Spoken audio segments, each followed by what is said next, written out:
In this week's episode, we find out what made John say this. I'm Good not going to let stuff. these guys disrespect you like they do me, brother. Hey, folks, welcome back. We are on episode number 30. We are ending season 1 of Lot Talk, powered by Lotpop. I'm Chris Keene, one of your co-hosts, joined by the infamous, the all great Peepaw, Mr. John Anderson, Mr. Ronaldo Leonard. Gentlemen, we went last week. We had a really, really good conversation. A non-dealer partner of Lotpop's. We had this customer or this client dealer who's not a client out on the West Coast, had a lot of really good content. We couldn't help it because what we were talking about last week, what everybody has been talking about in this industry for quite a few years now, acquisition, lead management. Today, listeners, viewers, you are going to want to tune in from now through the very end, because we have a gentleman that is backstage that will be joining us here in a little bit. And he is part of one of the best auto stores in the nation. They do a fantastic job with acquisition. They do a fantastic job with lead management. And I cannot wait for him to come on stage and drop some nuggets, drop some bombs, help our dealer community out. So, Ronaldo, as our director of training here at Lotpop, share with the listeners, share with the viewers some of the pain points that is a redundant pain point that we continue to see in lead management, because we can do the best job in the world with acquisition, merchandising, getting them through the shop, pricing them in the market, etc., and then driving the activity to the store. But if we fumble the ball, it's all for nothing. So share with the listeners and the viewers some of those pain points. Well, probably the biggest thing that we hear, to ad nauseum, over and over again. I talked to a prospect yesterday or the day before. Why should I give him a call today or tomorrow? And that lack of, grasping the concept that we're trying to foster that prospect through the buying process. Data tells us that the average shopper, once they get in the market, they're going to do 19 hours of research. And what I try to drive home is that if we can do some of that heavy lifting on behalf of that prospect and demonstrate that we do have knowledge of not only our vehicles and not only our store, but we have a grasp on what's going on in the marketplace, and we can share that information, do that heavy lifting, present it in a value-rich conversation every time that you reach out, then you'll do a couple of things. First of all, you move yourself from being just a car guy trying to sell a used car to being a trusted advisor. Everybody wants to have a guy in the business, right? And the only way that we can demonstrate that is by, that cadence that is consistent and doesn't go past 2-3 days with that contact gap there. But bringing information to a prospect that they're looking for, or they don't even know they need to know. It's one of those pieces that are missing. Not everybody's embraced it. Not everybody realizes the value of just making a phone call to ask, a high quality question. Hey, I know that you were looking at maybe 1 or 2 different vehicles. Let me ask you, what is it that is going to be the decision maker for you? And let me see if I can dig up some data that's going to help you make your decision one way or the other. But let me do some of that heavy lifting for you. I'll cut out my Facebook time. I'll cut out my LinkedIn time, but I'll do some digging for you and provide you with some information that's going to help you make the most well-informed decision you can possibly make. And so getting over that hump is a big barrier for a lot of folks. Sure. Also, the second biggest one is that accountability layer. salespeople, for the most part, in our industry today, have a limited amount of experience, 2, 3, 4 years. And so they don't know what they don't know. Mm-hmm. And we've talked about it time and time again about, leadership in the dealership and the amount of experience that they should be passing along, or the amount of knowledge they should be passing along to their sales team. If I hear I can't get my guys to do it one more time, I'm going to pull my afro out. And so it's just one of those things. Everything just boils down to making a decision. We are going to do this, or we are going to do this way. No ifs, ands, or buts. Every day, every time, without fail, no exceptions. And so those are the two biggest things as far as, and I mean, you touched on it. It is the most important part of the process, because if we do everything, to a T, up to the point where we're generating that lead activity and we drop the ball following up, there's too much competition out there to expose ourselves to opportunities for those other leads to handle that follow-up process better than we do, and set ourselves up for that how you did phone call. Mm-hmm. Yeah. Yeah. So, you brought up a great point in that follow-up. Well, you want me to call them again? Yeah, I want you to call them again, and I want you to text them, and I want you to email them. But basic core fundamentals. So, listeners, viewers, number one, drop down in the comment here, because I want to hear what your basic fundamental go-to one thing that you do each and every time with follow-up. I'd love to hear about that. But number two, 1994, when I got in the car business, a guy named Ken Bailey, they called him Grumpy. He was used car manager, and he taught one thing to us. And we had to figure out how to interweave this in the conversation. And I wasn't smart enough to figure out how to interweave in the conversation. So I just point blank had a cheat sheet. And I asked this every single time.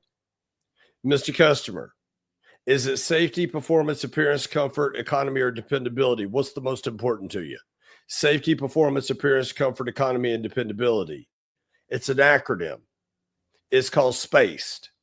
Safety, performance, appearance, comfort, economy, dependability.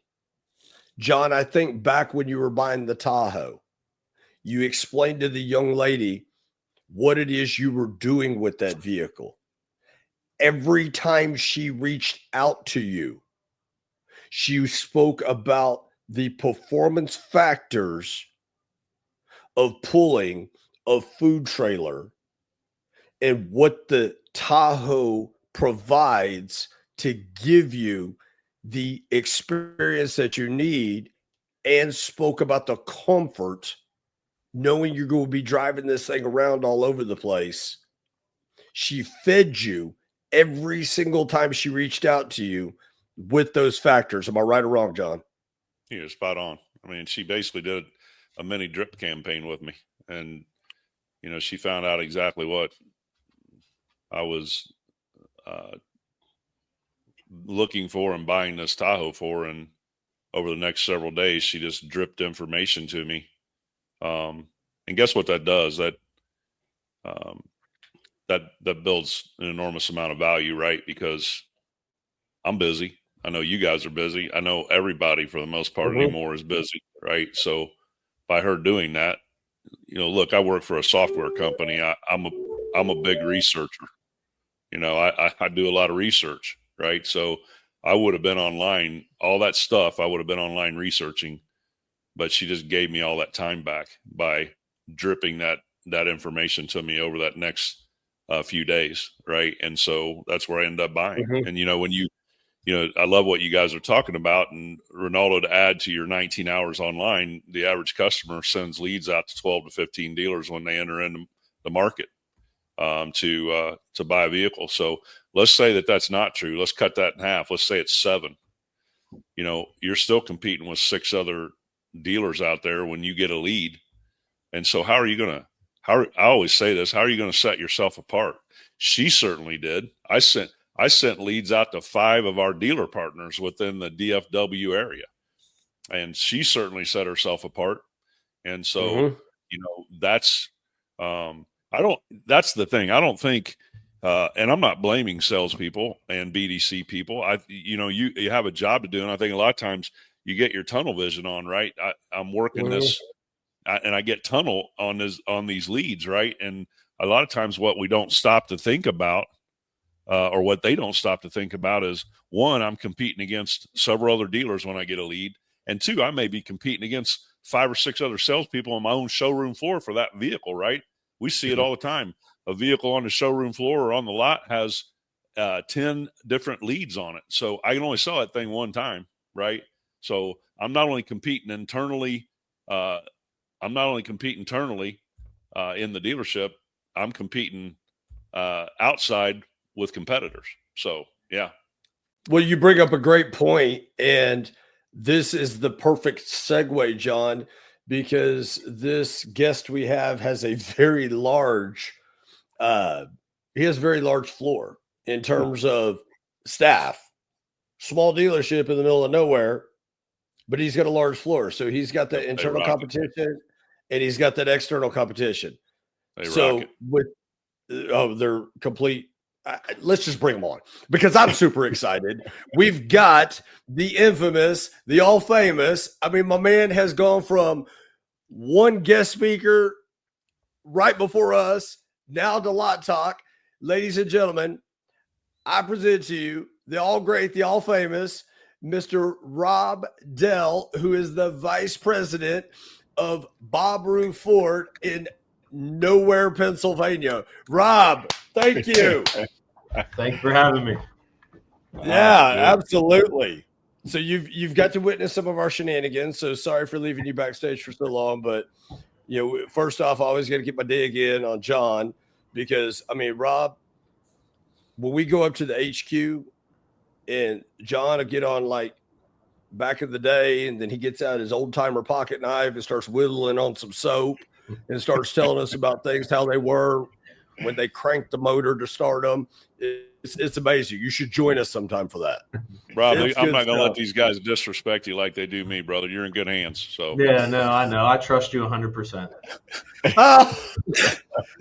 Listeners, viewers, beyond checking in every Tuesday and listening in on this podcast, coming up Tuesday, July 22nd, there's another opportunity for you guys to come in to Used Car Palooza that's hosted by Cars.com up in Chicago. It's a free one-day event that you get a ton of great nuggets, knowledge, information. Our president, founder, CEO, he'll be there helping moderate it. You're going to see great folks like Brian Kramer, other industry experts. UCPalooza.com. UCPalooza.com. It's hosted by Cars.com up in Chicago. It's a great one-day event. We strongly recommend you check that out. So, Rob, we have got a pretty important topic that's been out there, and arguably, you guys do the best job we've seen, not only across our dealer partners, but with other people that we know in the industry that are not dealer partners of ours. We all know a lot of people in the industry, but arguably, you guys probably do the best job we have ever seen with this when it comes to acquisition, and then that discipline in the details of not just the acquisition, but also within the lead management. So listening to some of the things that we were talking about before we brought you up on stage and thinking about some of the challenges we hear, we see, we feel each and every day, and you hear, feel, and see people deal with the same thing. I mean, you were just a guest on Clubhouse, just right before this call here, thinking about when it comes to acquisition as a whole. So listeners and viewers, if you ain't got your pen and paper out, get it out, because my man's going to give some nuggets here. If you were traveling around the country and somebody said, Rob, I heard you guys are the best at this. Give me 2 to 3 nuggets, or what are some of the best ideas and disciplines in that acquisition strategy from the street, the service department, your trade-ins? Go. So I think it's just knowing your market and your data. So, we weren't always the best at anything, and we're still not the best at anything. And that's the big thing. We're always looking for ways to grow and scale everything. But if you don't know the data, and if you don't have the whole vision from the whole company, and I'm talking from the owner the whole way down to your entry level person, whether that's a BDC person, a salesperson, a vehicle buying center rep, you don't know where you're going. So, everybody wants to talk about our vehicle acquisition department. We buy 200 plus cars a month from the public, but then we break it down even further. Like last month, we acquired 524 cars. And I think it's important to know that, because you're retailing cars, you're trading cars, you're going to the auction, and you need to know all that data, but then go further and look at how are you performing. And, one thing Lotpop has definitely helped us with over the, 6 years now we've been a client is, what is my 2-week sale rate? That's the big thing. And, if my 2-week sale rate is 150 used cars, I need to make sure I have that pipeline full at all time. Ronaldo, you said it the best. Like everybody wants somebody in their phone that's a specialist, right? And we're all busy. And I agree with that. And when you said it, it gave me chills, because I preach this all the time. Like, I'm super busy. I need a pool guy in my phone. I need a mortgage guy in my phone. I need a real estate agent. I need a contractor. I need all this. And I need somebody that I trust and add value. And I know the stats are that they send leads out. But if I'm buying a car, and this is how we always communicate it with the whole team, I've already narrowed it down to 3 people. So the bad price is already out. Right? It's just that simple. And honestly, who I'm going to transact with, no matter what it is, whether it's a contractor, whether I'm buying a car, it's going to come down to service and differentiation. That's it. So if you 3 guys, I submitted a lead to you, whichever one I see the most value in, at this point, it doesn't matter about price. I already got rid of the price. You know what I mean? You guys were all relatively competitive. And I think that's the big thing that people in this industry really miss is, like you said, well, I called him yesterday. Well, why wouldn't I call him again today? Because you want to be the professional, and you want to give them 100%. something that makes you stand out. And, that's the biggest thing. But it takes, everybody has to know what that mission or vision is in order to get everybody to follow it. And if somebody doesn't follow it, then you counsel them and show them why they should follow it and how it's going to benefit them. You got to hit their why, right? Everybody's got a why. So that would be the biggest thing I would say is a high level. Just be the person in somebody's phone. Yeah. And that's great advice. I mean, we don't often go through our task on a daily basis with looking into it from the consumer's point of view. Right. And once, when I'm teaching them training, I try to kind of delve into what their process is when they're buying. And once they see, how they view it as a consumer, no matter what they're buying, they're like, oh, well, these are the things that I look for. Provide those things, and then you will elevate yourself as a trusted advisor. And so the why part of it, the piece that you just mentioned, you got to dial into their why and then tailor your message around that to get the total buy-in and the commitment to the processes. That is why 500 cars in a month that you guys acquired last month. That's unbelievable. Yeah. I've got dealers that do that over a year. All right. But there's a very good reason. They don't dive into the data the way that you do. So yeah, thanks for adding that. Sure. So Rob, those 500 that you guys purchased, were those all retail pieces, or are you guys saying, hey, we're going to buy everything? And some of those were, okay, cool, we bought it, but it's not our piece. Let's wholesale it. Yeah. So, and I think that's where, you got to have buy-in from the entire organization. And, our buying center started out in necessity out of COVID, looking for a way to be more profitable, not pay auction fees, and listen, we still go to the auction. But at the end of the day, you don't retail everything that you acquire. And there's multiple reasons. Some of them aren't retailable. Some of them, you made a mistake on, whatever the case is. So, but to answer the question, will we buy everything? Yes, because you never know what it leads into, right? So it would just be, look at it reverse, because we all grew up in the sales world. You don't want to sell the car and take the Mini. Well, I remember, I don't know, a million years ago when I sold cars, it feels like, I sold a car, was so mad it was a Mini. Well, the guy was a heart surgeon, which I didn't know at the time. And I ended up selling his family 43 cars over the next 2 years, right? So same thing, if, we got a call to appraise a car last week on the acquisition side, and it's a Cadillac with 130,000 miles, like an '05. It's not in our wheelhouse that we're really going to retail it. Well, find out it's an estate and the customer has 20 other cars, right? So now, to be honest with you, none of those cars are really retailable, but does it matter if you can acquire it and liquidate it and still turn profit? No, it doesn't. So I think it's just opening the mind to what is possible. And that's really how you, I think, increase the vision and grow and scale things. It's just simple little things like that. Don't, I talked about this on the last podcast I did. A lot of our team, we have a lot of open communication from the whole way to the top to the whole way to the bottom. And people will be like, well, we can't do that, or that's not possible. And I ask them, and my answer or my question is, who said? And when you ask somebody that, they never have an answer, right? Like, never. Like, well, I don't know. Somebody did, but I don't know who that person is. Well, then that shows you that something could be possible, and then you can work towards it. And look, I am the one that'll come up with crazy ideas that do not work. I'll be the first one to tell you. But if you don't challenge yourself and believe, you won't grow. I started in this business 18 years old because I liked cars. Sold cars. I found out in 6 months it has nothing to do with cars. It has everything to do with data, customers, growing, learning, building it, and just you got to keep that mindset. So that's where we're at. Oh, I love it. So now I want to. I'm still on this like this. I'm fascinated by the 500 plus cars that you guys bought. Make sure I understand it's right. You want to break down. That's crazy. No, I don't want to break down because I don't want you to give up all your secret sauce.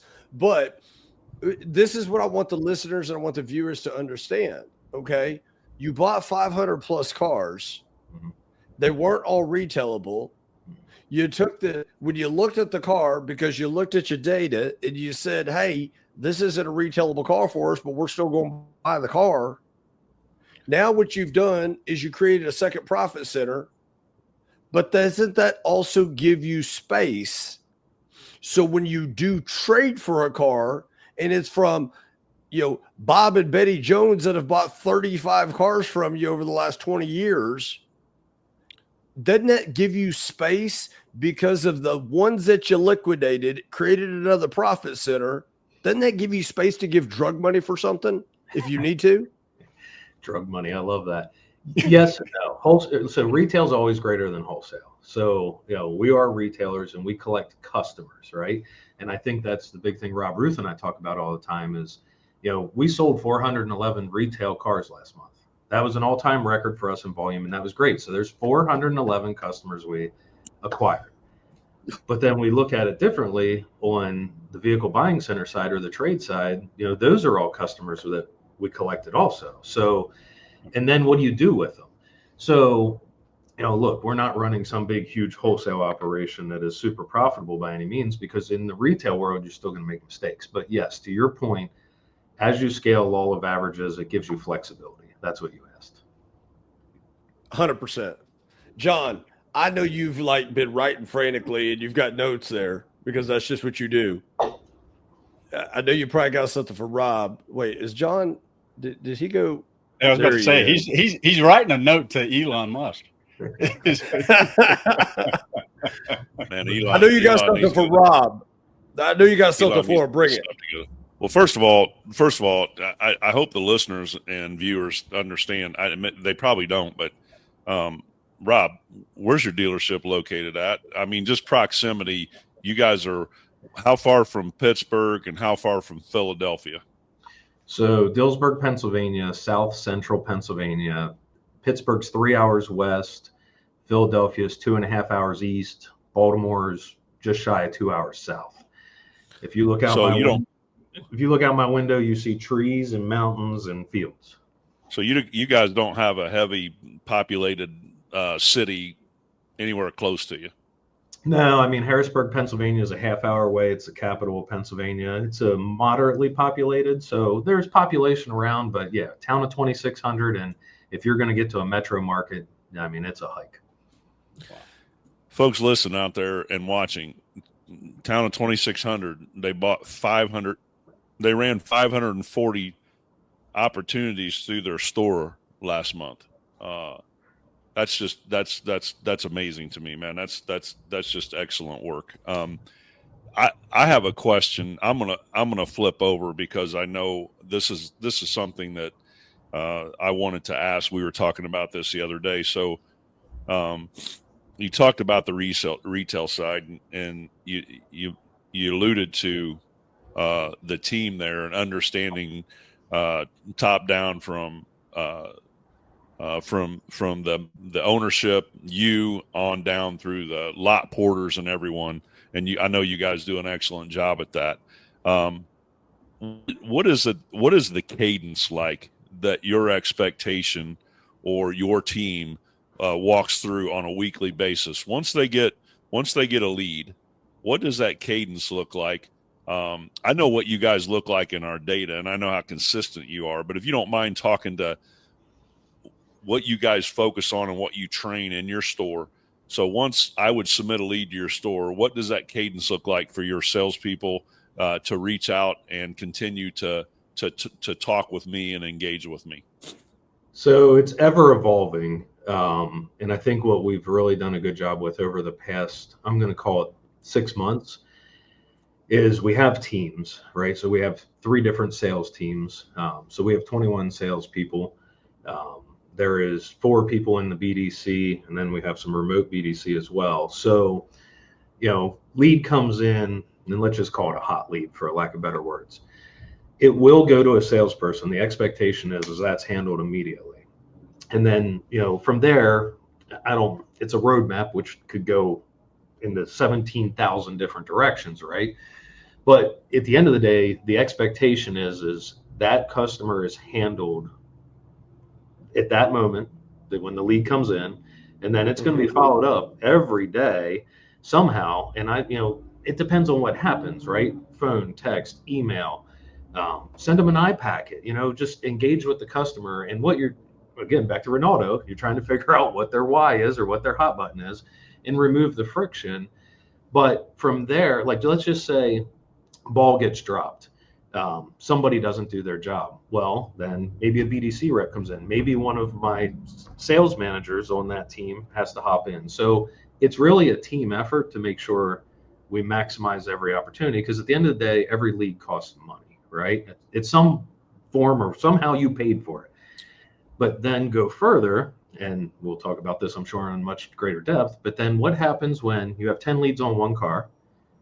The car sells. Now you have 9 leads. And okay, you already paid for them, so you're going to throw them away, or are you going to re-engage them because you have similar inventory, especially with our inventory size, and then how do we get better at, working the switch opportunities and capturing the most bang for the buck of what we've already spent.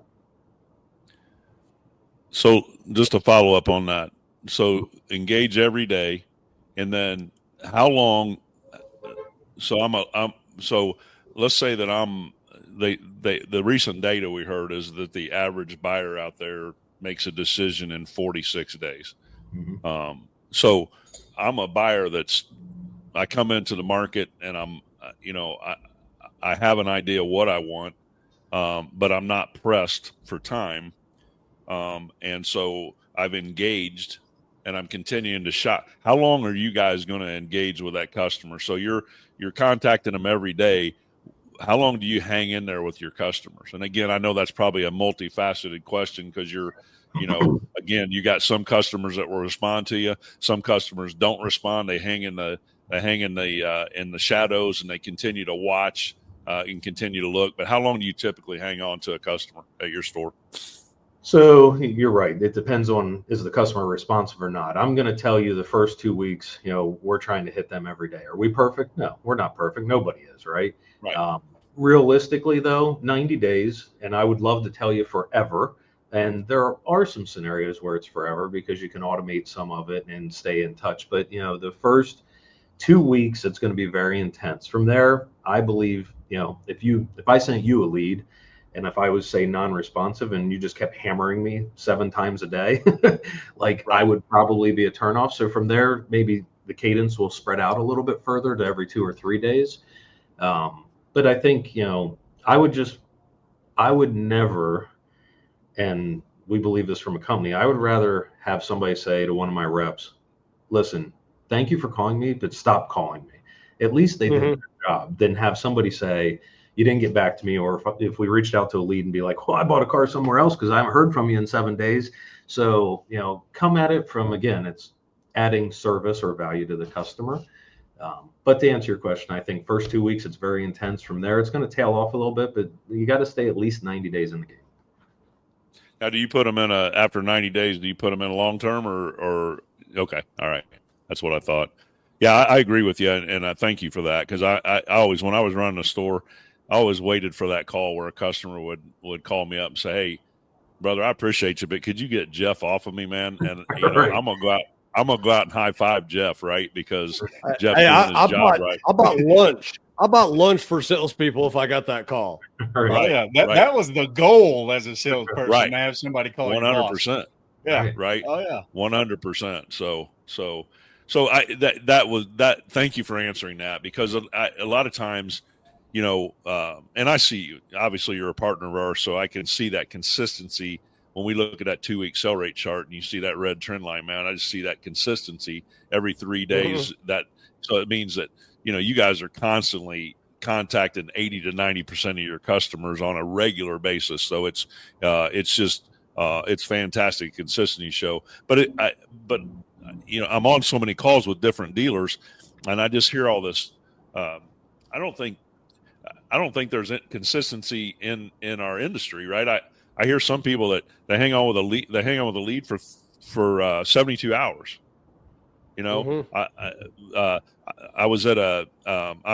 was speaking at a conference and some guys come up and talk to me afterwards, and the guy was adamant. He said, "No, after 14 days, if I haven't sold them, they don't even put them in a long-term follow-up." So that's why I wanted to get that out there, because man, it's so important. Customers, you don't know when a customer enters in and sends you a lead, you don't know when they're intending to buy. You just don't. You can't outguess that. So yeah, good stuff.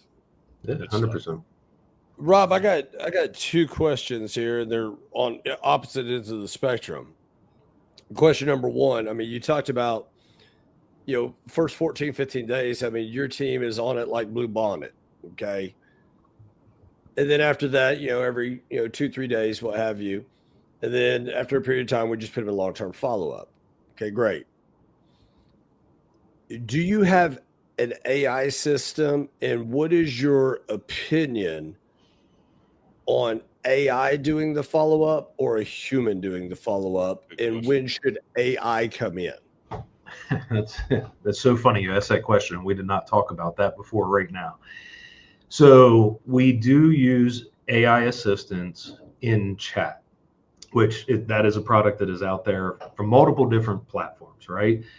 And I think it is very helpful. I personally am working on understanding AI more because it's ever evolving. And I think there's a lot of stuff that is going to I don't even want to say come to the market, be able to help us. But at the end of the day, you have to understand AI. And I think in this industry, most industries, nobody really understands what it's capable of. I mean, we're at the infancy stage, even though it's exploding right now, right? So I think it's going to be very powerful in the future, but I think you're going to really have to understand, if you don't understand that lead process, the inventory process, the cadences, what's AI going to help you with? Because you don't understand what to do, right?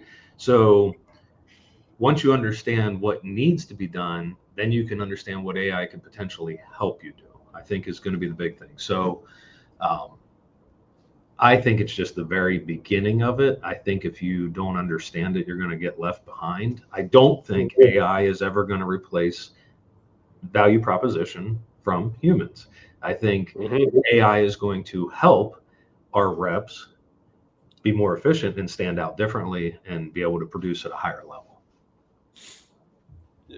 I'm glad to hear you say that, Rob, because we're a consulting company powered by factual data, and we're software people, and we look at data all day long, et cetera, here at Lotpop. But I'm in the same boat, and you got a lot of people have no idea what boat they're in with AI. I mean, some are like, it's here, it's now, it's, it's not the future, it's the present. Then you got some going, I still want a human being involved. And I'm on the human being involved portion of it. And I agree with you that it is a great support system to help make sure we keep everything at the surface and right here instead of falling in our rearview mirror. So I agree with that 100%. So thank you for sharing that.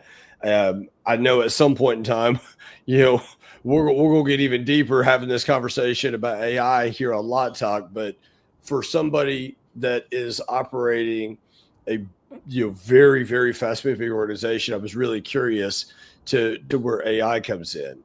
I want to back up one more, and this is where it's completely off where we're at right now. And I want to come back to this subject, but you brought something up in the beginning that in an impromptu a couple of weeks ago, we had Chris Palmer, the vice president of the Casa Auto Group down in Texas, New Mexico, and Arizona. And one of the biggest things he came in and talked about was that vision, that mission statement from the top down. Everybody knows what it is. Everybody knows what direction we're going. And he shared some things that, they do to foster that, to make sure that everybody within the company understands it. Talk a little bit, because you were pretty quick with the vision from the top down, and you were very quick about that mission statement, if you will, inside your organization. How do you get that to permeate across every single person in your dealership? So I'll tell you, it's very difficult. Okay, so you don't say. Yeah, it's very, very difficult, and we've done well in some areas and not well with others. But one of our visions is to change the world's perception of the car dealership experience one customer at a time. Now that's a mouthful, right? But really, when I was talking about Ronaldo, it's standing out and adding value and service to people, right? And that's not only customers, but employees. One of our missions is #Road to 1,000. We believe we're going to retail 1,000 cars. So, and I'm going to go to the #Road to 1,000. So we came out with this, we got bracelets made up, we had shirts, right? And it wasn't communicated effectively, is what I'm going to say. And some of the internal staff was like, these guys are crazy. It's never good enough, right? Okay, hold on. So we had to recommunicate it. Like, it says road to 1,000. It doesn't say 1,000 tomorrow, right? So, and I think that's where the open lines of communication come through, and use every channel that you have, just like you do on a lead. So, we have multiple things. We have group text for all these different things. I have a group text for acquisition. We have one for service. We have one for the sales managers, for the BDC. We use an app called Pronto for communication, and I'm just going to talk in the acquisition world. And every day, one of our buyers puts in there, hey, this is what we need, this is what we don't need, and he just puts in the perfect car to buy today. And let's say it's a 22 Mustang GT Premium with less than 40,000 miles. That constant communication, that constant feedback, and when I say everybody's involved in it, everybody's involved in it. So, Rob Ruth is our owner. He lives in Florida. He will chime in to almost every one of those things. I'm chiming in. If we're appraising a car, or if we have a lead problem or a customer concern, say we got a bad review, I bet you every thing that gets put in there, there's 5 or 6 responses. That's how I believe you create culture that buys into the vision. Communication. Love that. I love it. I love it. So what you're saying is too much communication is a good thing? And there's no such thing as too much communication. Now, you got to keep it positive. Like, you celebrate your victories in front of everybody. If I need to have a conversation with Ronaldo, I'm not talking about it in front of you and John. I can go talk to him if we got to have a hard conversation, but just keep it positive. But yeah, communication. And listen, some people come into our organization. This is a very difficult place to work because of the communication, because of the speed and everything. You don't have to be the master of everything, but if you're aware, you're being educated all the time. Yeah. Wow. I love that Stuff. Really good stuff. I love that. One of the things that I've always tried to help sales agents, BDC agents with is a concept of pride, personal responsibility for your individual daily effort, and getting them focused on, what their role is in the whole system and how valuable each cog in the wheel is. How do you communicate the things that you need to work on? Because one of the things that just kind of jumped out at me is that you said that you always have things that you need to get better at. Some people see that as a negative and kind of walk around on eggshells when they're presenting that information. And in a transparent situation like the one that you have, what's the key to getting that out? So, I mean, I think it depends on what department you're talking about, what the task is, what the job is. But if I'm a data guy, I mean, I joke about it. Chris and I've talked about this. Like, I can drown you with a spreadsheet. That's just how my brain works, right? So if you don't know what you're comparing it to, you can't compare it to anything. So let's just talk about salespeople's activities or BDC activities. Like, we track that, and it's not rocket science, but I know if you three guys are all say equal salespeople or BDC reps, and if John has double the activities you do, even if his closing rate is lower, he's going to produce higher than you are right now. But if I can compare all those metrics against each other, I can have a non-emotional conversation that can help that individual. And I think that's key. So, and like, look, and the beauty of Rob Ruth and I is I'm in the day-to-day operation, right? I got acquisition, I got 2 service departments, 3 parts departments. I got all kinds of stuff going on, but we have all this data that we all look at, and Rob will be able to spot it from 1,100 miles away that I never saw. Well, by him spotting it, us talking about it, now I can go down to whoever I need to go to, whether it's the manager, whether it's the individual, and just be like, hey, what if we change this? And ask them why. Okay, Ronaldo, why is your activities half of what John is? Well, John's a rock star, he gets fed, whatever, but it's factual, right? It's not feelings. Right. Like that is the key, right? And then if you have that conversation, then you can work on it. And if you are sincere, if I'm your manager and I'm sincere about helping you, then it's going to create buy-in when you win, that I have your back, right? That's just what's going to happen. And I tell the story all the time, years ago when the expectation was a salesperson sold 10 cars, which if you're still living in that era, you got other problems. But when I would hire people, I was a GSM at the time, I would say, look, like, here's the expectation. You have to sell 10 cars a month. And I would tell them what the expectation was going to look like if they didn't do that. So first month, you don't sell 10 cars. I'm going to sit down. I'm going to counsel you. It's just going to be a verbal consultation. We're going to look at your opportunities. What could we help you with? Second month, if you didn't do it, I'm going to help you again, but this time I'm going to document it. It's a write-up, right? And the third month, if you don't do it, you're not going to work here. It was the expectation that was set. Now, I would make a joke to build some, camaraderie there and say, so you only have to do your job once a quarter, right? Right?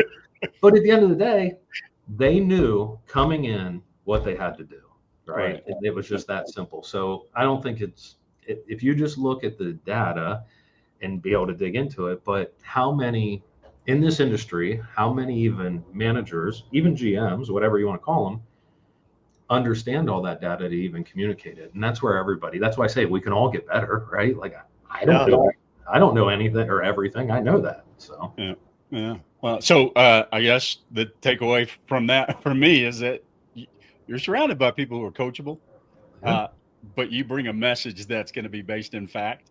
And so you're working the facts as you're, leading your team in the direction they need to go. Yeah, that's solid stuff. What are the key things that you guys have identified and you are working on today? Oh, we don't have enough time. I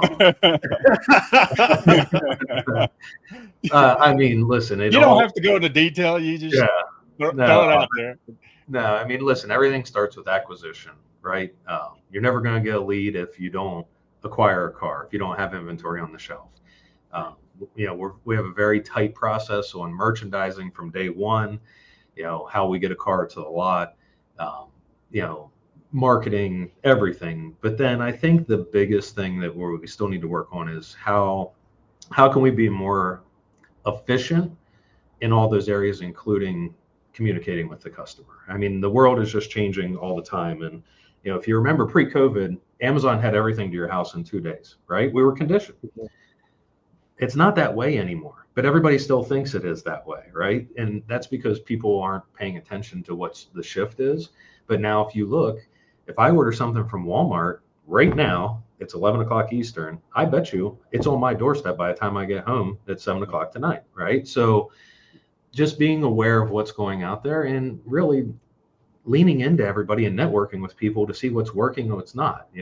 I believe you could own a dealership right across the street from our dealership, and we would transact differently on very similar inventory with very similar staff. So just figuring out what works for you, because what works for somebody else may not work for me. So just get better in every aspect, right? Just you're never gonna arrive. Like, it's just fact. So yeah. And I think that's one common chord with all of our high performing dealers that we've come in contact with. They're always looking for an opportunity to get better and do a better job. 100%. And so, yeah, fantastic stuff. Man, I mean, Rob, when I think about the body of work, and when you get to look behind the curtain a little bit, like you're enabling us to do, and we can't thank you enough for that. But looking behind the curtain like this with you and hearing that, hey, yeah, we still are evolving. We're still qualifying for our position. We're still doing all of these different things. I hope those that are listening, I hope those that are viewing and hearing about 500 plus transactions, selling, 300 plus used cars, selling their objective and then some in their new Fords. I mean, doing all the things that they're doing. And from the surface, you could look at that and go, wow, these guys are amazing. And they're in nowhere, Pennsylvania, but yet they still have the things that they're working to elevate on each and every day. And I hope listeners, I hope viewers, you're catching that. And I will say this for those listening and viewing, if you have very specific questions, because one thing that I can give a lot of credit to when it comes to, Rob Dell, Rob Ruth, and that organization, very much like us here at Lotpop, they're not scared to get on the telephone or, get on a Zoom and have a conversation with you to help you improve. Okay. Because they know, when everybody's doing well, it feeds our industry as a whole. If you have any direct questions for Rob Dell, if you drop them in the comments below or hit us up at lottalkpodcast.com, we'll be more than happy, to get you guys connected, because, Rob Dell has been very, very, very, generous, with his time. Is he going to give you all the secret sauce? Probably not. But is he going to give you enough to get you on the right track? Probably so. So I definitely recommend that. Rob, let me ask you a question in terms of, because you talked about it all starts with the acquisition. Yes, 100% it does. And you heard me talk about at the beginning, when you and I were talking prior to you joining as a guest on our podcast, I said, hey, I want to understand, and can we give some nuggets to the general public out there about acquisition? But more importantly, we could do all the right things in acquisition. We can do all the right things in merchandising and pricing and reconditioning, things of that nature. We do all those things right. And we've touched on bits and pieces of it when it comes to the follow-up, what your cadence is. Speak to when your team is following up in that first 15 days and that customer may get 4, 5, 6, 7 touches.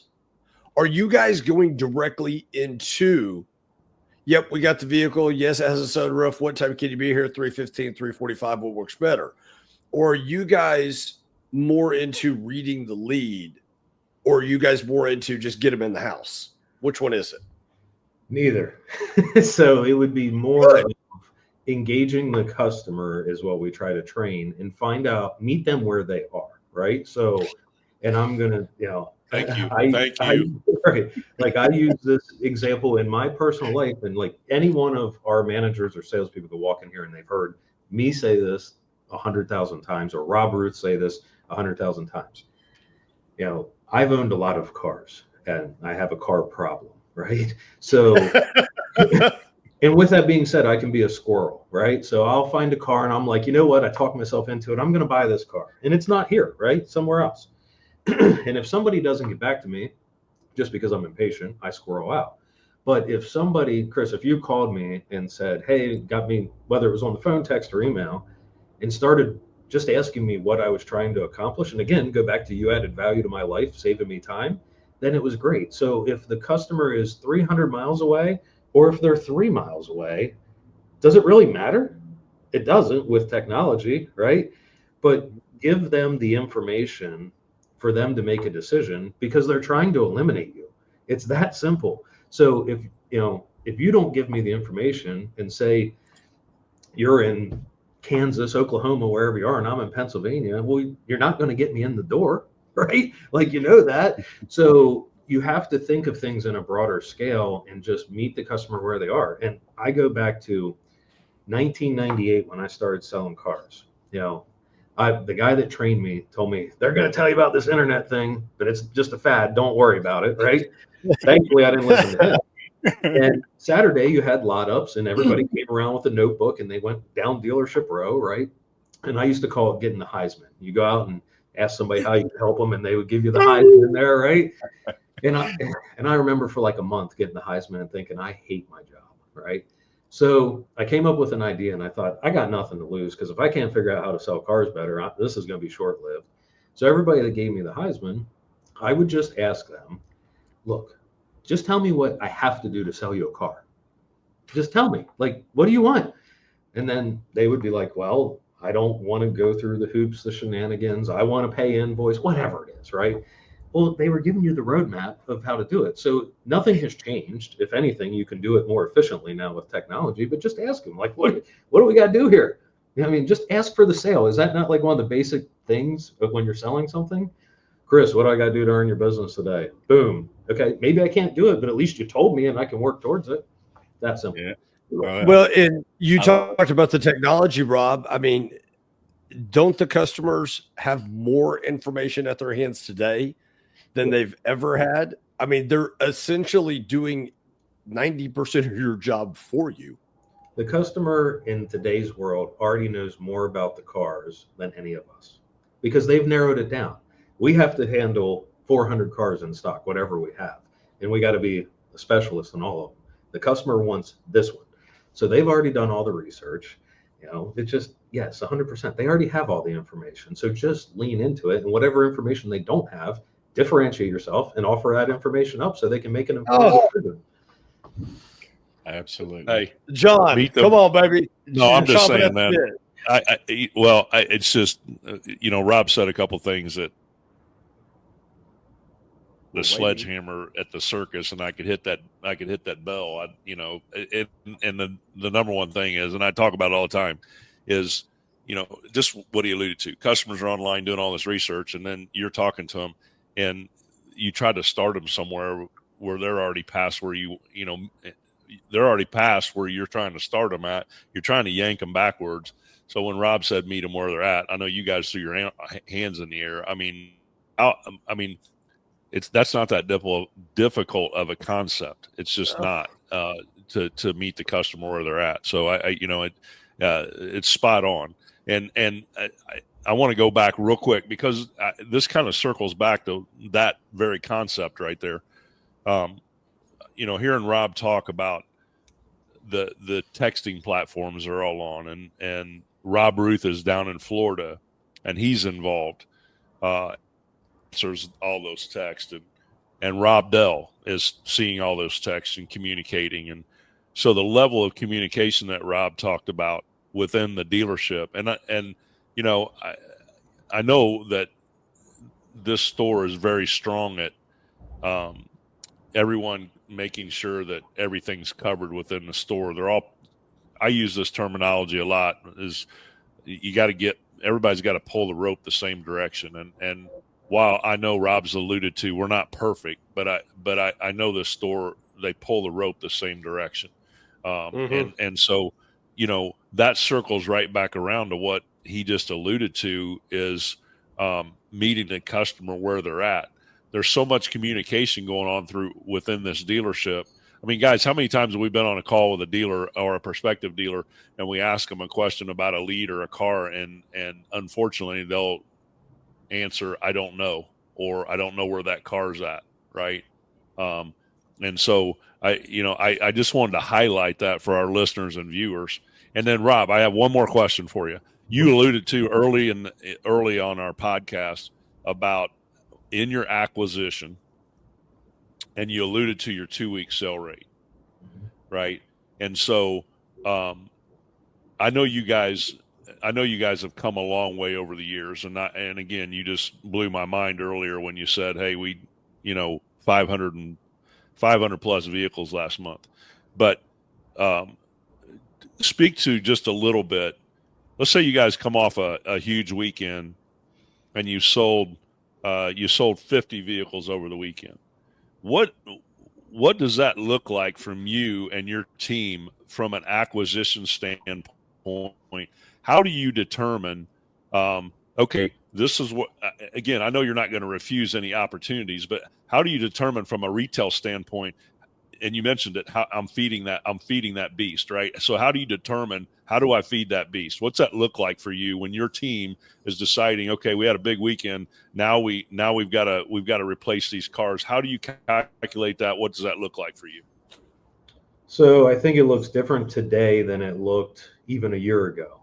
A year ago, we had that. We'd have a big weekend, and we might drop 15% of our inventory because we sold it, right? So the inventory level drops down, and we wouldn't react quick enough because the whole team wasn't looking at those metrics every day. So we've made some additions. We've educated a lot of the team, empowered them.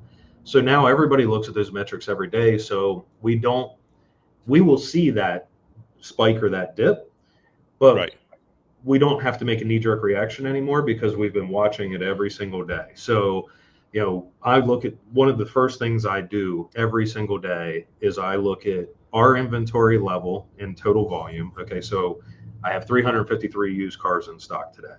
I'm going to look at my buckets, and and I can pull it up right now, but if I look at mine right now, I have 358 cars, so I was pretty close. In the 2-week bucket, 0 to 15 days, there's 258 cars.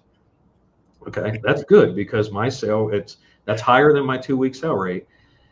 But then it comes down to your strategy and your beliefs.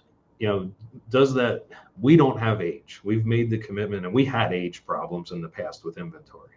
And we all know, sell it in the first 30. That's where all the gross is, right? So the next bucket, or the metric I'm looking at, is how many cars do I have over 45 days old? Because they're problems, right? I need to get rid of them. Right. Well, out of 358 today, we have 2. Right. So I think that's a hard concept for somebody to grasp if they're not already there, because you can't just look at that 2-week sale rate and try to keep your first bucket really pumped up if you're holding on to all the age, because you're just going to crush yourself. So you got to really look at what your whole strategy is. And look, there's different strategies. Some guys want front end gross, some guys want volume, some guys have a strong F&I department. So I think the real key is how many people. Nothing should ever revolve around one person. And that is one thing we communicate with our managers all the time, from Rob Ruth the whole way down, is, if one person, if I'm the gatekeeper of something and the aliens suck me up today, the company's going to have problems. Out of business. Like, now, not out of business, but in the moment, it's going to be difficult. Same thing if it goes to anybody else. So I think that's how you got to look at it, and that's how we've become more efficient in a lot of areas is there's a team of people that are getting better. And I'm going to go back to what you said with AI, Chris. That's just like AI. AI is just getting better. Now, the truth is AI can't really learn anything unless you teach it something. It does not have a brain. Well, it's the same thing with any of your employees. If you don't train them, they can't get any better. So power in numbers is what I would say. So I know that's kind of a roundabout way to answer that question, but you have to look at what is important to your strategy and manage it and hold the line. That's strong. No, it's not right. I mean, you're spot on, brother. And last comment, man. He said it right there last. We're a team of people. A team, power in numbers. A team. Yeah. Powerful. Good stuff. Rob, this has been an absolute treat. Rob, any last final, okay, do this one thing in acquisition, do this one thing in your lead management. These are two nuggets that we will always stand behind, and we haven't changed that. Are there any nuggets you want to leave us in acquisition, in lead management before we close out? Well, yeah, and one is kind of goofy, but I tell people all the time, dinosaurs didn't evolve and they became extinct, right? So you have to evolve, back to what we were just talking about. You have to be hyper aware of that all the time. There's always somebody coming to eat your lunch, right? Like, it just is what it is. And yes, you got to get better. And I think the biggest thing that in this industry, you have all these tools. None of these tools do a good job of communicating or integrating, right? And I know, Chris, we've talked about this for many, many times. So it is the people that are on the forefront, I believe, are the ones who understand to take the time to look at all the data, at the trends, be aware of what's coming, and try to, I don't want to say predict, but be able to come up with solutions to new problems. But you can't do that. Listen, it's just like, we can sell 10,000 cars a month, but if we make $1 a car, did we make any money? Right? So like, you just have to be able to look at all that and say, what do we want to do? What's our strategy? What are the cards we're dealt with? Who can we lean into? Like, look, I'm in multiple 20 groups, and the last podcast I was just on, when I walked into the last one, they're like, why are you here? You're the largest, vehicle buying center dealer in the room. Because I want to get better. You know what I mean? And I learned a ton from the 2.5-day meeting I was just at. So just being self-aware and really cut the egos, right? In the car business, there is tons of them. We have had them, all four of us, right? When you get the ego and you just understand, like, hey, it's more meaningful and more impactful. We have 150 plus employees. So I look at it every day as that's my responsibility. I know Rob Ruth looks at it that way. And I can change all those people's lives. Well, it goes way further than that, because they probably have 10 people in their family that if I change their life, I can change their life. Well, then it's a customer that you can change their life. So just be the change that everybody's looking for, and just keep going. That is just powerful. Thank you so much, Rob. Thank you so much. Once again, drop your comments below, reach out to us, lottalkpodcast.com. We're happy to get you connected with either Rob Dell or any other guests we've had on. And you're always welcome to fire back at us, good, bad, indifferent, or anything in between. I'm Chris Keenwood, your co-host. On behalf of Mr. John Anderson, Mr. Ronaldo Leonard, thank you, Mr. Rob Dell. Thank you, listeners and viewers. We'll catch you next week right here at Lot Talk, powered by Lotpop. Take care, guys. Thanks, guys.